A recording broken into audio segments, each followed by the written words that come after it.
नमस्कार, स्वागत आहे तुमचं माझ्या यूट्यूब चॅनलमध्ये, ज्याचं नाव आहे स्वामी भक्ती मराठी. देव उठणे कार्तिक एकादशीनंतर चातुर्मासाची सांगता होते आणि त्याच्यानंतर भगवान विष्णू त्यांच्या निद्रावस्थेतून जागे होतात आणि या संपूर्ण विश्वाचा कारभार ते पाहतात. देवशयनी आषाढी एकादशीला ते झोपी जातात आणि संपूर्ण 4 महिने ते निद्रावस्थेत असतात आणि देव उठणे कार्तिक एकादशीला ते उठतात. म्हणजेच भगवान विष्णू हे झोपेतून उठतात आणि या वर्षी देव उठणे एकादशी ही 2 नोव्हेंबर 2025 वार रविवार तर या दिवशी आले आहे. तर ती कशी आपण साजरी करावी आणि यासोबतच या दिवशी आपण कोणत्या प्रभावी सेवा कराव्या, तर याबद्दलची संपूर्ण माहिती आपण या व्हिडिओमध्ये बघणार आहोत. तर व्हिडिओ स्किप न करता संपूर्ण बघा आणि जे कोणी नवीन असेल या चॅनलवरती तर सबस्क्राईब करा. तर देव उठणे एकादशीला चातुर्मासाची सांगता होते आणि देव झोपेतून जागे होतात आणि संपूर्ण विश्वाचा कारभार ते सांभाळतात. तर बघा, दर महिन्याला एकूण 2 एकादशी येतात आणि प्रत्येक एकादशीचं व्रत करणं आपल्याला शक्य होत नाही आणि असं म्हणतात की आपण फक्त कार्तिकी एकादशी आणि आषाढी एकादशी तर या दोन्ही एकादशी जर आपण याचं व्रत केलं तरीही आपल्याला 24 एकादशी केल्याचं फळ आपल्याला मिळत असते. तर नक्कीच तुम्ही एकादशीचा उपवास हा करू शकता. तुम्हाला मासिक धर्म विटाळ असेल तर तुम्ही करू नका. गरोदर महिला असतील तर त्यांनी देखील हा उपवास करू नका. तुम्ही सेवा करू शकता. भगवान विष्णू हे झोपेतून जागे होतात तर हाही एक अलौकिक क्षण आहे. तर या दिवशी बाळकृष्ण किंवा प्रभू राम किंवा भगवान विष्णू तर यांची मूर्ती असेल तर त्यावरती आपल्याला अभिषेक करायचा आहे आणि अभिषेक करत असताना 1 वेळा पुरुष सूक्तम आणि 1 वेळा स्त्री सूक्तम पठण करून आपल्याला अभिषेक करायचा आहे. त्यानंतर मूर्ती कोरडी करून स्थापन करायची आहे आणि मूर्तीला गंध, धूप, दीप लावून ओवाळायचं आहे. त्यानंतर पिवळी फुलं अर्पण करायची आहे, तुळशीपत्र अर्पण करायचं आहे. तर या दिवशी तुळशीपत्र हे तोडू नये, तर विकत तुम्ही आणू शकता किंवा आदल्या दिवशी तुम्ही तोडून ठेवू शकता. कारण एकादशीच्या दिवशी तुळशीचा देखील उपवास असतो आणि त्या दिवशी तुळस ही तोडू नये.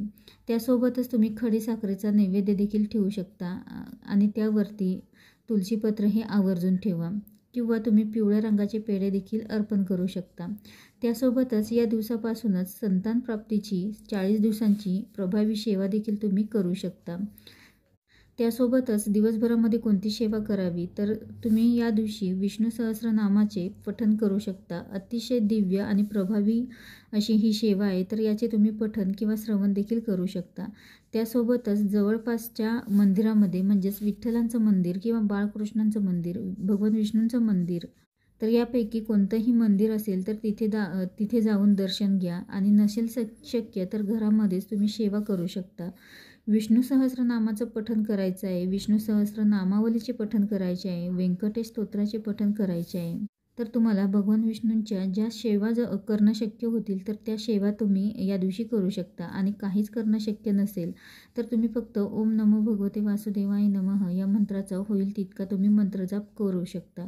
खूप महत्त्वाचा हा दिवस आहे आणि त्यामुळेच या दिवशी भगवान विष्णूंच्या सेवा आवर्जून करा. भगवान विष्णूंच्या सेवा केल्याने देखील माता लक्ष्मी देखील आपल्यावर प्रसन्न होते आणि ती अखंड आपल्या घरामध्ये वास करते. त्यासोबतच भगवान विष्णूंची सेवा केल्याने आपले पितृ देखील प्रसन्न होतात आणि या चातुर्मासामध्ये कळत नकळत खूप सेवा देखील आपल्याकडून झाल्या असतील. पण या चातुर्मासाची सांगता देव उठणे एकादशीने होते आणि त्यामुळेच आपल्याला या दिवशी देखील भगवान विष्णूंच्या जास्तीत जास्त सेवा करायची आहे. त्यासोबतच या दिवशी म्हणजेच रविवारी रात्री 12 वाजता एकदा तरी विष्णू सहस्रनामाचे पठण करायचे आहे किंवा 1 दिवसीय व्यंकटेश स्तोत्राचे 1 मंडळ देखील तुम्ही करू शकता. तर देवासमोर बसून एक दिवा प्रज्वलित करायचा आहे आणि त्यानंतर आपल्याला बसायला आसन घेऊन पठण करायचं आहे.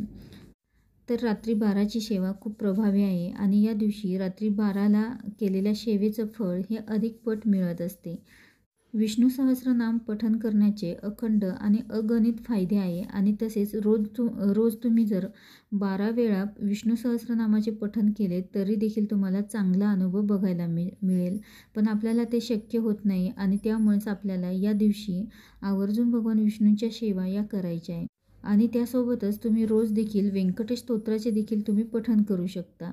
अतिशय प्रभावी ही देखील सेवा आहे. तर नक्कीच या एकादशीचं औचित्य साधून तुम्ही या अतिशय प्रभावी अशा सेवा करा.